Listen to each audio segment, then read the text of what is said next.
All right, all right, all right. We got Chris from Canada, Paul from Clone Coach. We are live on Grow World, and everyone in the world is watching right now. So let's kick it off. How's it going, Paul? You know, like we were just saying, I literally just got off the flight, walked in the convention, registered, walked to your booth, and I got pulled this direction, and here we are doing a little something. So it's going good, man. It's going good. Nice. Hit the ground running, right? That's how these things go. That's right. That's right. Got to keep it moving. I'm Chris with Canna Nutrients. Been around the industry for quite a while now. Cloning, growing, harvesting, everything in between. Been working with Canna since about 2017. Nice. Yeah.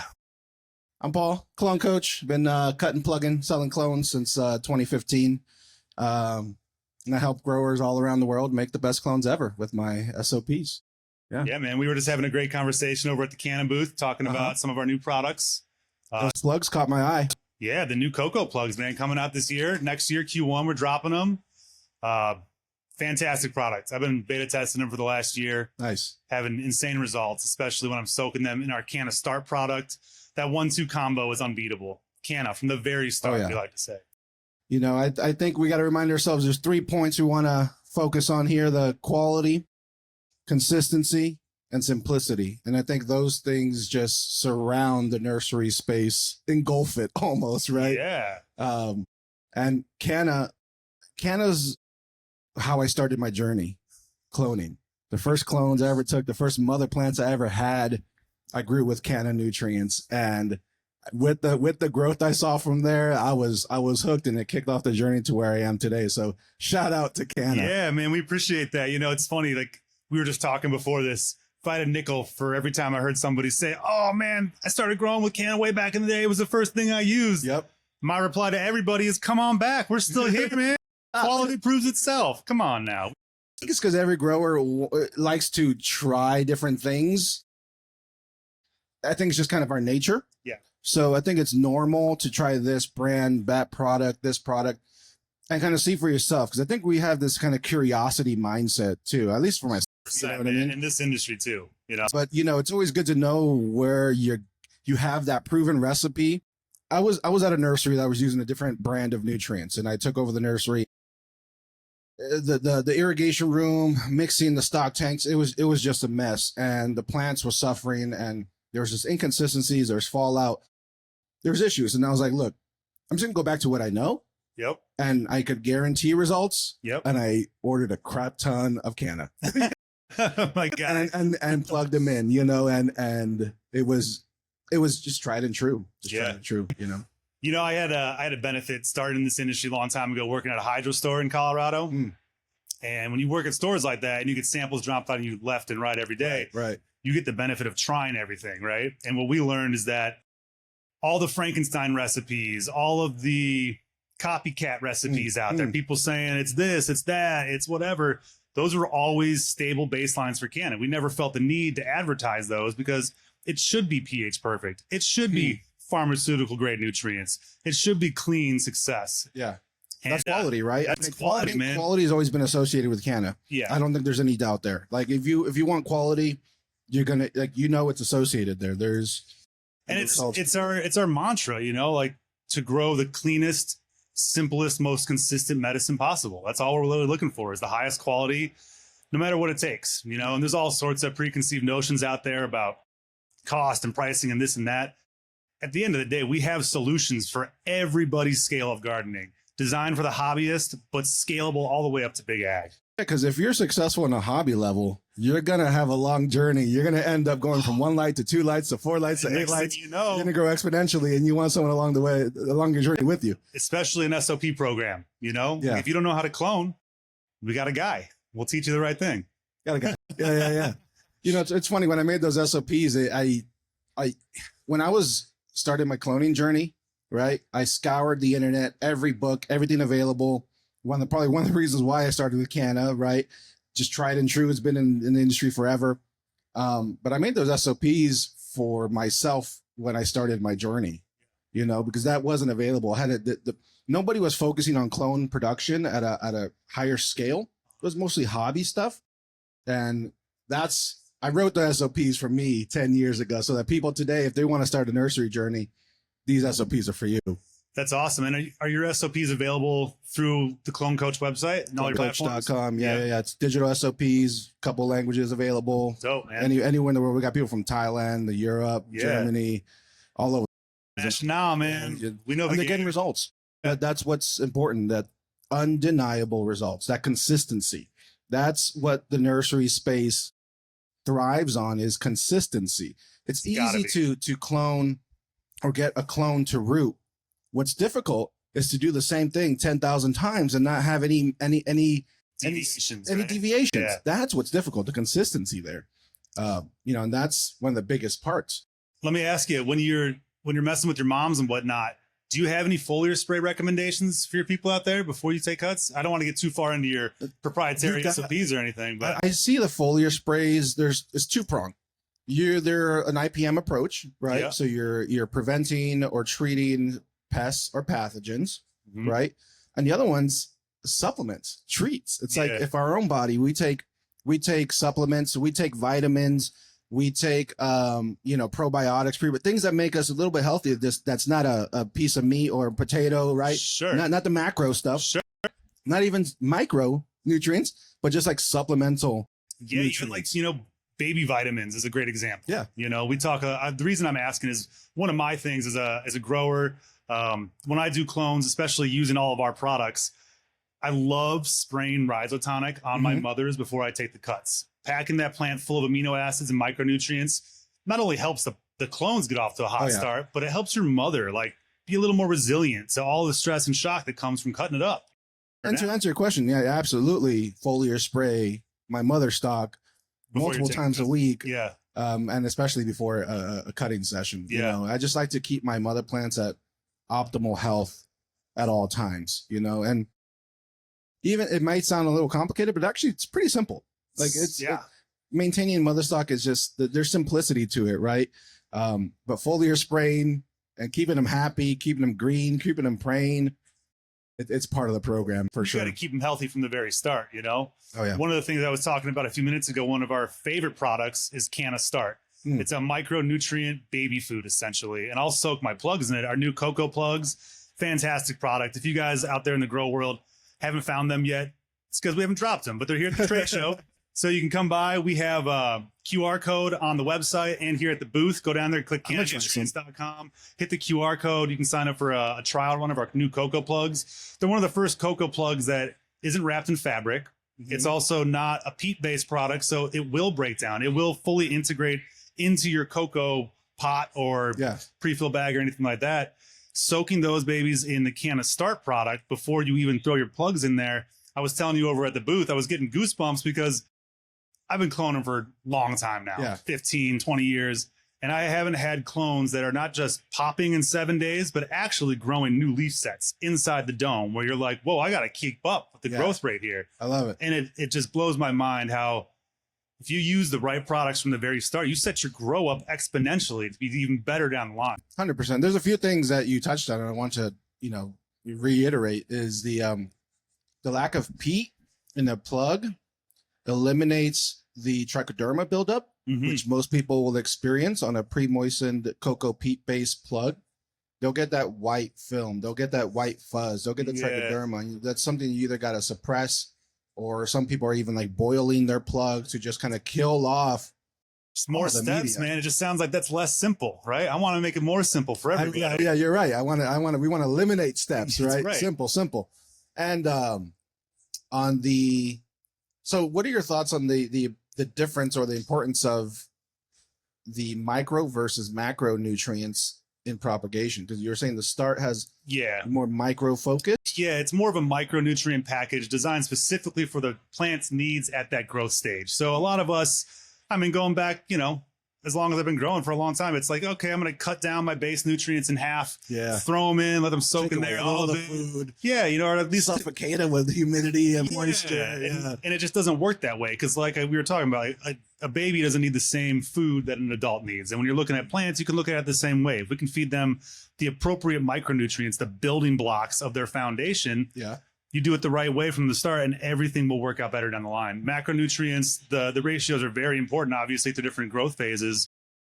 but focusing primarily on that baby food. Soak the plugs, run the first couple weeks in there with the Canna start, and then switch over to your base nutrient, whatever it may be based on your media type. That's how Cannas always do it, right? We've always tried to make it simple and cut out all the garbage nutrients. So if you're thinking one nutrient brand for all the different media types out there, well, it's not designed specifically for each cation exchange. Yeah, the Canna Terra, Canna Coco. Yeah. Yeah. The Aqua, the BioCanna, and they're all designed for different growing methods, trying to eliminate the excessive nutrients that one media type would need, but the other one wouldn't. To suffice all the different growing styles. Right. And we all know, like, the most popular grow medias right now are probably coco and rockwool. I'd say coco's probably up there above the rockwool, just in terms of what I see out there in all the grows I go to. For the same reason, I see a lot of guys growing in rockwool using our Substra line because they want the redundancy and the cleanliness and making sure there's nothing organic in the room. And I get that. I totally understand that. But man, when you're using coco the right way and you're nailing that cation exchange capacity, which is much higher in coco than anything else, that's the whole reason it was developed, is you can get more nutrient transfer back and forth from the media. If you're using a nutrient that's not designed for the coco specifically, you're shooting yourself in the foot. You're not unlocking the potential that the coco media is really designed to be run with. You know, that's the whole point, is utilize the right nutrient for the media to unlock all the potential. And when you're doing it the right way and you got your environment dialed in, your lights are on, you know, right where they need to be, you can start peeling back on all the additives. You know, we've had a long time. You can use our full nutrient program, or you can cut out the additives based on your situation. I was talking earlier, scalable from a hobbyist level all the way up to big ag. Man, we got farms all over the world using our products, and some of them are using everything full board because they want to just see what that genetic can do, what its full potential is. And then once they get there, they're like, cool, we're throwing this into production. The room's dialed in. We're going to scale back on some of these additives. We're going to use the commercial pro tips that the Canna guys recommend. And from there, we see much higher ROIs, higher quality, consistency, simplicity. It's all there. Allows the rest of your team to go do other projects around the garden and not worry about, man, is this nutrient profile the right one for right now? No, we'll cut all that out. We'll let you worry about your payroll, your trim staff, your SOPs. You know? Like, we're not selling you water. I promise. We truly believe in liquid suspension of a nutrient profile. We're going to take all the guesswork away, so you don't have to worry about if I mixed it the right way. That's a good point, because I mean, I think the industry, and myself included, have switched to try the powders. I think for myself, the same kind of mindset of like the dry cocoa and the rockwool. Yeah. It's a lot easier to bring in a box of dry cocoa, compressed bricks, than it is to bring 40 bags of soil, loose soil, and plastic pots and everything. That's just a little cumbersome. It's a little bit, you know, versus a case and a box that you carry yourself. Right. It's a lot easier. So, you know, kind of with the nutrients, a bag you carry all in one, but you do lend yourself to, well, when liquid nutrients are manufactured, I assume there's that major consistency in breaking down the water temperature, the agitation, the liquid suspension. And if everybody's room does it themselves, there could be some variance there, right? Absolutely. And I'm not saying any one way is the right way. There's a million ways to skin a cat. There are so many amazing gardeners out there using all sorts of different products that have nothing to do with me or my business. And that's awesome. I give them all the praise. I don't think that'll ever change either, right? And that's the beauty about it. And that's great. We all stay in our lane, you know, or maybe not, but we all have our lane that we are experts in.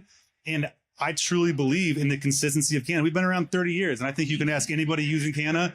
It's the same hot product it was from the very start, you know? That's what's difficult, is to stay consistent for decades, where you know you could rely on Canna, you know? But, you know, in the same breath, Canna is still out there innovating. We're releasing these new coco plugs. We have our new Coco Flex products, self-hydrating, not self-hydrating, but they're, you know, self-expanding, prepackaged cocoa blocks, the same Canna quality, same Canna cocoa. I hydrated that Canna Flex cocoa. How long did it take to hydrate that bag? I was counting seconds, not minutes, you know, tens of minutes. It was literally right. You know, most of the time you are saturated, you kind of walk away, you do something else, come back. Right. You're like, I'm going to come back. I was about to walk away. I was like, well, it's halfway there. It's ready to go. You know, and I'm top, and it was done. It was right in front of me. And I was like, that is probably the fastest I've seen.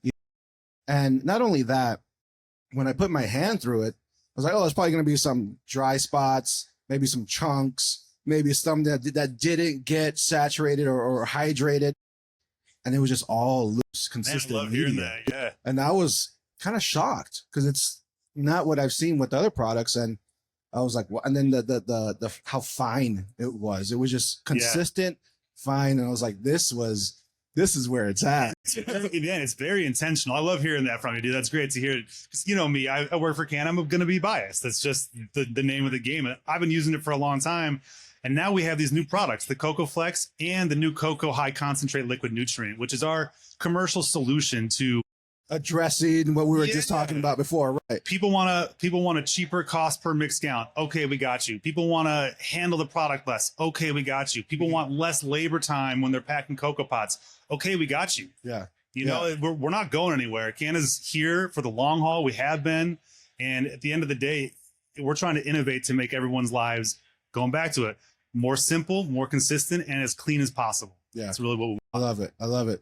On those cocoa plugs, that's what really kind of caught my eye when I first walked in. Yeah. So is there some polymer in there to hold their shape? Is it just cocoa and some sort of polymer? Yeah. Obviously, it's a proprietary blend, but it's not just cocoa that's like packed together Right, and just hoping that it's going to stay. That's why you need the net. And stuff. Yeah. I believe it's. I'm not going to get into it. I don't want to misspeak, but at the same, it holds its shape, and it comes in this media, but it holds its shape. Yeah, it expands a little bit. We're going to have them available in 50 packs and then larger commercial size cases. I think about 500 count, something like that. Nice. And like I said, man, I've been cloning for a long time. I've never seen anything work this fast. And then for it to just kind of turn into the media and not be this like random peat plug that later, like 2 years later, you still see in your garden beds outside. You know, you're like, did that thing never break down for real? What's going on here? You know, so we're stoked on it, man. I hope you guys start implementing them in your SOPs too. You know, I'm gonna run them. You get, give me a little sample. I'm gonna run them and I'm gonna test them here. Canna's favorite thing is the Pepsi challenge. Put us side by side with anybody. Let us show you like the actual financial spreadsheet and don't just hear it from the internet or the world out there. Like, we can get those prices cheap. We can make it work for whatever situation you're in. I can't wait to see what you do with the plugs, man. And I think, when it comes to pricing, it's like you gotta understand your true cost. And if it's 2 cents more, but you saved hours of labor, 100%. It's a perfect way to invest and the perfect trade-off. You know, if it's faster, more consistent, and there's less labor involved, those are your biggest costs, your time and the people. And sometimes, you got to invest capital to mix these new nutrients, or you got to put a employee over there working labor hours just to clean the water room. Yeah. Which to me, like I said, everyone has their place and their purpose, and there's a lot of great growers doing some amazing fucking things out there, and I can't doubt that. But I just challenge everybody, if you can do it great with one nutrient, come try it with Canna and see how much better you can make it. At the end of the day, the plants, I rely on the plants telling me if they're happy or not. So if it's undeniable, then there's no, how can you deny it? I mean, it's not about this brand or that brand. It's look at my plants. Pepsi challenge, baby. If the plants are happy, I'm happy. That's the whole point. Yeah, man. Well, what else are you looking to gain from this trade show this week? It's my third year coming.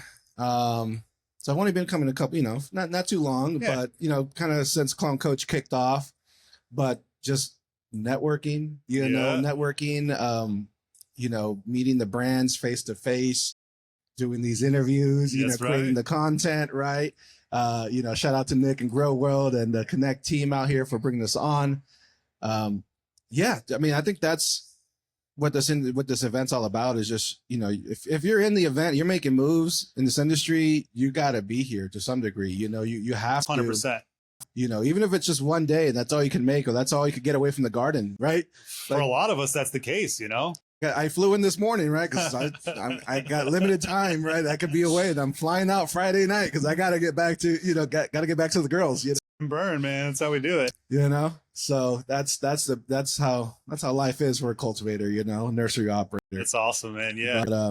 But what sizes do you have those Coco Flexes in? Because I think I got the 1 gallon. But so Dutch, we are on the metric scale, which is always fun when people are asking us mils per gallon. We're like, really? Is that metric standard combo there? You guys? It's America, baby. It's the grow world, man. We know what we want around here.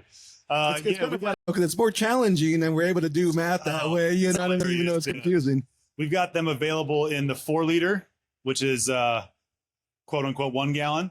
and the 8-liter, which is Wider base, it seems like. it's like reverse inflation with Canna. Like, I don't know how it works sometimes, but we put 4 liters in there, and you put our 4-liter next to anybody else's, and it looks significantly larger. You put the 8-liter in there, and you're like, yo, this is a lot of cocoa in here. Give me the sticks, because like, man, what I've noticed with cocoa too, like growing in cocoa now for probably 10, 12 years, I'm a big proponent of less is more. Like, less cocoa media, smaller pot. You know, this goes back to the whole crop steering technique these days, like faster drybacks, more drybacks. And then you start messing with, well, maybe I don't want so many repetitive drybacks. Maybe I want to let it dry out longer and have a longer duration period. And we've seen anecdotal evidence show that you do that and you can get some really awesome responses from the plant. You can get percentages coming up with one technique that weren't necessarily happening with the other.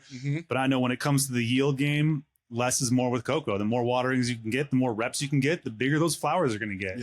The 4-liter seems to be plenty for most people. Yeah, you could get a pretty big size plant in a quote unquote 1 gallon, especially if it's irrigated. I think the 8 liters are better served for hand watering. You know, growers that like to do the manual labor of hand watering, because there is, you know, some beauty in that, being in there with the plants every day and like feeding them, feeling them, understanding what's actually happening in there. The set it and forget it method. Bigger mother plant or something. Yeah, totally. People like to run big mom plants. That'd be pretty ideal. Yeah, and you know, when it comes to moms, you know, getting into the whole cloning conversation, we do have our cocoa, and then we have our Cogr line, COGR, and that's a more advanced cocoa nutrient designed for a longer vegetative life cycle. The way that cocoa fiber and cocoa nutrients work together is a very specific relationship. And when you hit that 8-week mark, vegging in cocoa, the plant is going to want to flip itself into flower. And so, and that has to do with the nutrient stores in the cocoa fiber itself. Same reason why you can use our cocoa A and B in veg. And then in flower, it's the same product that you're using, the same A and B. It's the cocoa fiber itself that is changing the ratio that's available to the plant and veg. And then once those cocoa stores fill up with nutrients, you get into flower. It's the same A and B, but instead of feeding the cocoa fiber first, it's going directly to the plant. So when you're doing a mother plant, say for 8 to 10 weeks in cocoa, you're going to want to transplant incrementally throughout the week so that the cocoa fiber can start absorbing more nutrient, the fresh cocoa fiber. But if you're maxing your pot out, switch over to our Cogr Vega, and that'll allow you to veg in cocoa as long as you need to for a mother stock. I might need to look into that, because I mean, I'll take from clone, taking about 6 to 8 weeks to hit a full size production mother. And then I'll run that mother for 6 to 8 weeks when my next stock is replacing that. So I'll have. And if you see nutrient deficiencies in cocoa, that's generally why, because the cocoa fiber is going to absorb so much, but after a while it fills up. And then you're going to have really high EC buildups in there. And the plant's going to want to start going into flower. Adding more fresh cocoa or using a cocoa vegetative nutrient. I like to, you know, reduce my transplants, because transplanting mother stock is a pain. Oh man, you got a strong back for that one. You know, once back to the simplicity, right? Like, if I could have one size pot for the entire life of the mother plant, you know, from clone to that one pot till she's retired. Yeah, and I think that's what we see a lot out there, you know, especially when you're running these sea of green, small pot, less is more situations. That's really the technique. That's why I was kind of debating, you know, do I get the next size up, because I'm going to run longer. Yeah, but it's pretty hefty size, you know. So that's kind of my own internal. And you know, from my perspective too, like, I love the pre-fill bags, but ultimately they serve their role specifically for one situation. Like, I still love the loose fill cocoa. I love big, hardy, sturdy pots because they don't tip over. You know, cocoa bags, especially mothers, they'll start rolling in the bags a little bit. And sometimes if you transplant too high or you're getting too top heavy, you know, I could absolutely see that. But so our cocoa, we still have the fresh loose fill, best stuff, you know. High quality, super clean, low salinity. Great product. Yeah, for me, I like when my mother plants to kind of eliminate that topping over. I start topping from clone. Yeah.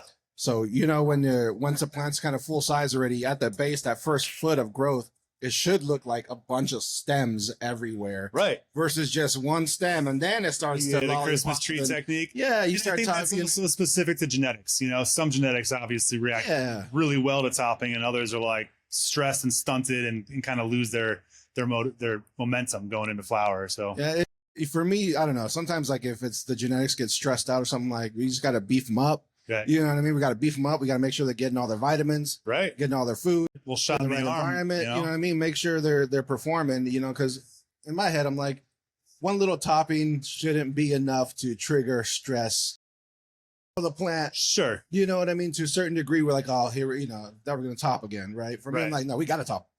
We got to top. I'm a big fan of it, man. I've always have been. But Yeah. For me, it's because of production mother plant stock, Right. you know, so I need to maximize my clones per square foot. right. So that's done via. It's not like you're pheno hunting trying to see how beautiful this plant actually grows. Right. Out. It's true expression or how it reacts going into flower with the topping or no topping. They're different use case for use case. 100%. Yeah. But you know, it's still pretty simple at the end of the day. And when it comes to nutrients, I've always just A and B and maybe a supplement. Yeah.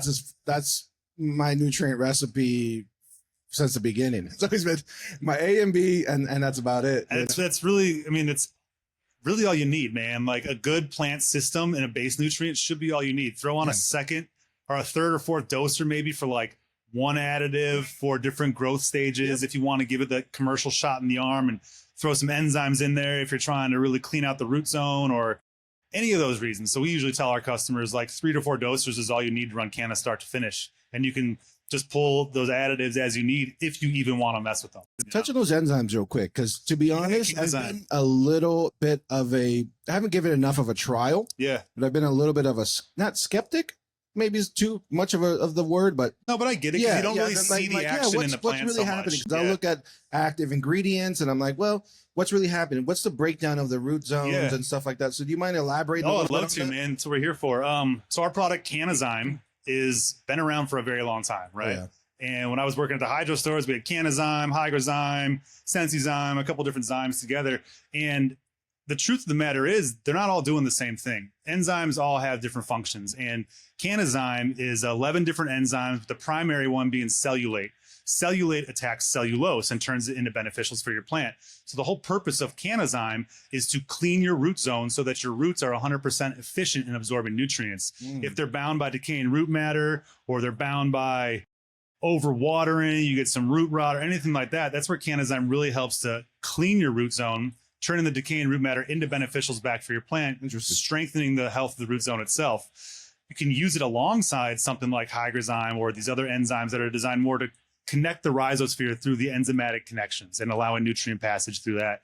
That's not necessarily Canna's MO. We're there to clean the nutrient or clean the root zone off so they can absorb nutrients as effectively as possible. When I'm in big commercial facilities and I'm trying to give them my pro tips, on our feed chart for the hobbyist, we're going to tell them 10 mils per gallon from late veg all the way through flush. Okay. And that's the hobbyist recommendation. Any more than that, you're going to be wasting your money and, you know, not getting the ROI that you could be. So what I tell commercial growers is to utilize Canazime in more of a, maybe every other week you hit it like in between growth phases, you know, like with your root drench, right? Like it's more of a drench, more of a clean. Yeah. And you can run it through your irrigation. No problem. It's going to probably clean up your lines a little bit and your emitters, but you don't need to run it every single day. If you got a clean garden and you don't have any overwatering or underwatering issues, Canazime is going to be better utilized as every other week. Maybe hit it full strength on the weekends, run it at 5 mils per gallon, maybe instead of 10 in between some of these different growth cycles that allow the plant to generate its energy into the flowers instead of into the root zone, or you're going from transition from veg into flower. Canazime will really help then as well and just help the plant not stress out as much. So sounds like it would be pretty ideal for a long-standing mother plant. There's just, I mean, it's just that same pot, same root zone. Yeah. And conversely, you wouldn't want to use it in the plant's early stages. You don't want those enzymes in there trying to attack any cellulose, because the plant's actually really trying to develop its root zone at that point. So for established root zone. Yeah, exactly. Yeah. So like, you know, late veg through flush, and then using it in flush is going to help break down any extra minerals that didn't get absorbed. And it's a fantastic product, man. Yeah. I'm going to give it a try. I'm going to do a little side by side. I've got a list of side by sides. Yeah. But like I said, you know, Canna is where I really kicked off my journey with. So I will always hold Canna, have a special place in my heart for Canna. Man, we appreciate you, dog. Yeah. And I'm glad to hear that there's the concentrated versions. Yep. Is that for every line? Well, right now it's just our coco. So it's called Coco HC, high concentration, available in 1,000-liter totes, 200-liter drums, and soon to be in our 20-liter jugs. going back to the powder conversation, like one of the benefits I saw in powders, and I still do, is that you can pull up in a Kia Sorento and get a whole commercial load of nutrients in your trunk, you know, and that's advantageous. I'm not going to lie. So we're really pushing to get our base nutrient high concentrates down into our hobby sizes, so you don't have to be a commercial facility with a forklift or, you know, a pallet jack or something like that. So that'll be available in 20 liters pretty soon. And then our Substra line, which is designed for rock wool, specifically inert drain to waste, the high concentrate will be coming out here very shortly as well. And that's going to really help capitalize on that market that wants clean, sterile environments, no organics, no cocoa, anything like that. And yeah, there's some big grows out there that we're looking forward to using it. And a couple in Canada that have been using it for years now. So yeah, it's just, they got the jump on us, huh?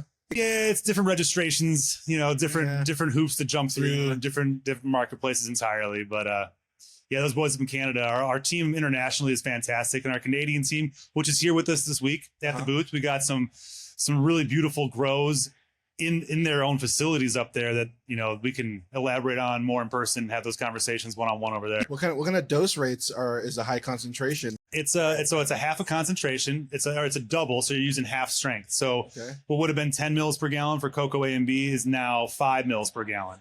And what we've done is actually gone back and done more research on that, and it's dropped down a little bit more. In veg, we're actually running it at 4.5 mils per gallon, back to our standard versus metric, you know, ratios here. Yeah. But then once you get up into like heavy flour, you only need to hit 6-7 mils per gallon to get those high ECs. And for Canna, a high EC is like 2.2, 2.4. Really? We are a very low salt index nutrient. That's the whole point.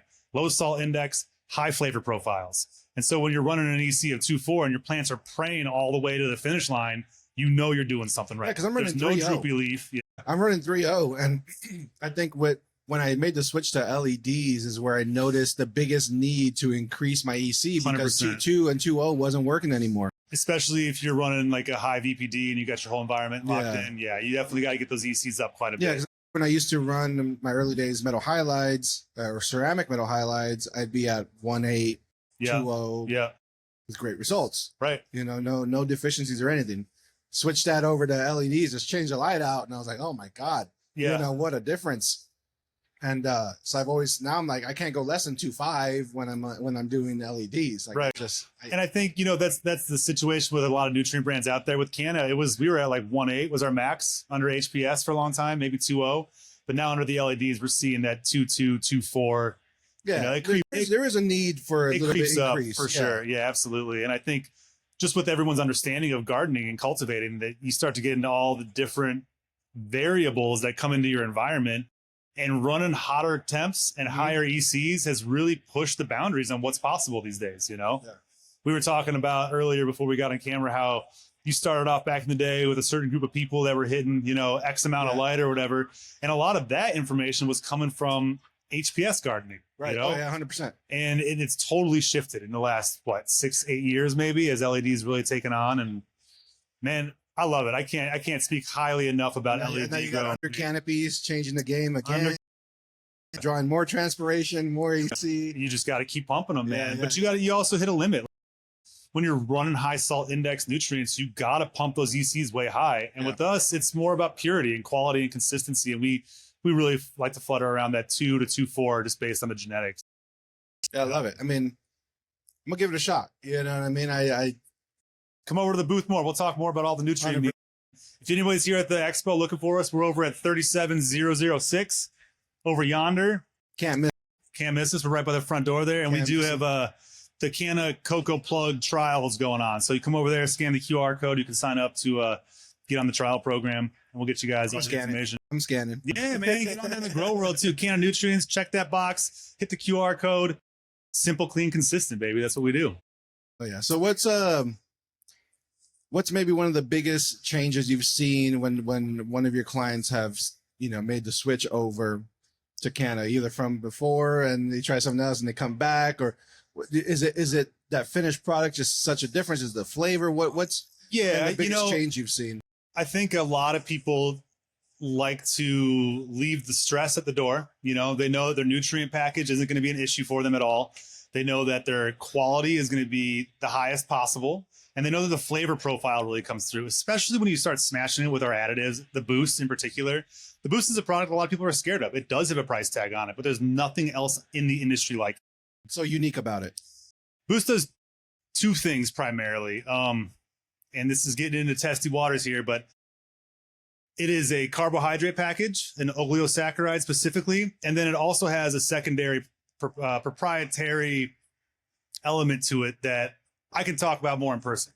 And what that does, it really gets your plant into overdrive. It ramps your plant up. That in conjunction with the carbon coming in through the oleosaccharides allows the plant to exponentially increase its yields. And this is all anecdotal evidence that we've seen out there in the field. I'm not making any guarantees to anybody, but you talk to growers that use Boost with and without it, they will tell you better flavor package, better bag appeal.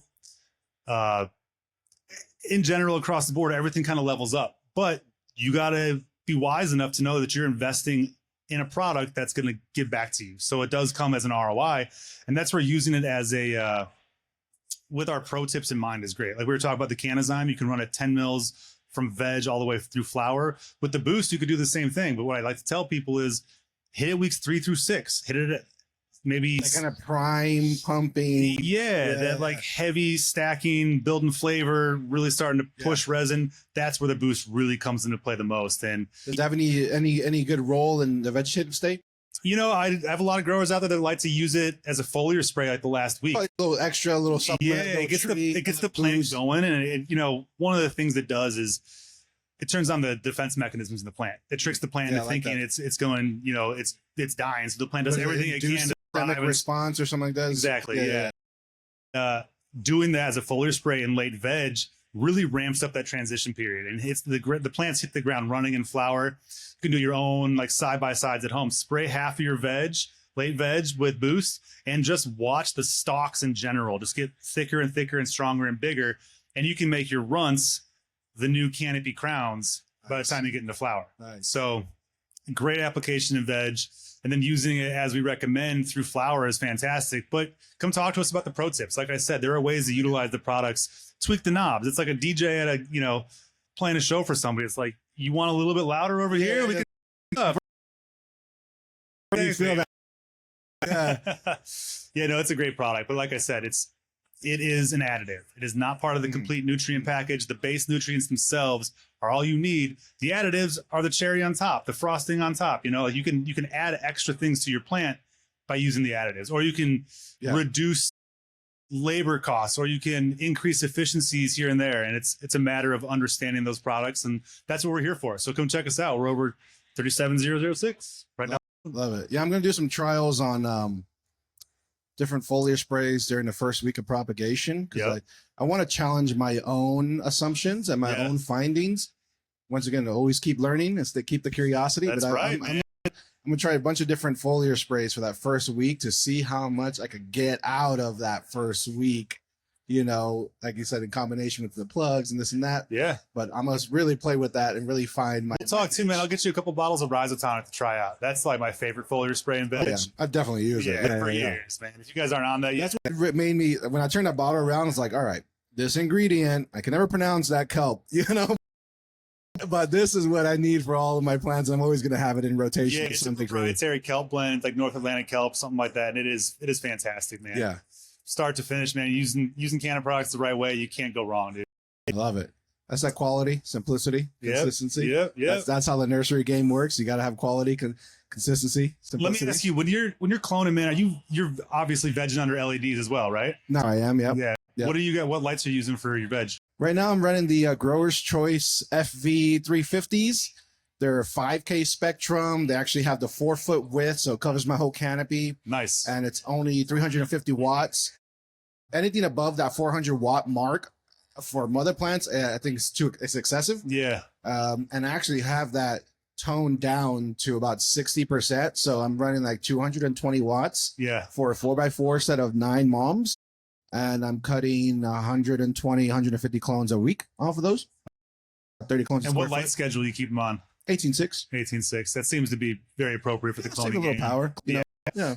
Well, you can't. The LED is going to be too much for the plant at 24/7. Yeah. You know, they hit that point where they're just exhausted. Par is only like the low 300s. Yeah. You know, it doesn't need too much. I got huge stocks, plenty of transpiration, plenty of dry bags, plenty of drinking. No. What are you flowering under? No flower right now. You just run a nursery? Yeah, all the production space dedicated. Yeah. Tell me about your nursery a little bit. Simple. It's simple. You know, rolling trays, simple lights, simple 4-foot LED lights. You know, the A and B, couple Schaefers. You know, like the design just scales up. All of my stuff is scalable. That's what I like about it. And are you selling clones on the commercial market? Yeah, hemp clone. Sure, yeah, exactly. Yeah, Right, for sure. Based that, that's good to know, man. Yeah. I love But yeah, on on that note, Nick just gave us the wrap-up side. So if you want to learn more about that, come talk to me personally. But, yeah, we got some more conversation there. Absolutely. But thanks to Nick, thanks to Grow World, thanks to Connect to having us on stage here and having this little chat. See you, Grow World. Thanks, guys. Let's get a round of applause. Thank you, guys. And if you're looking to sign up for Canna, it is on Grow World. Just hit that code right there.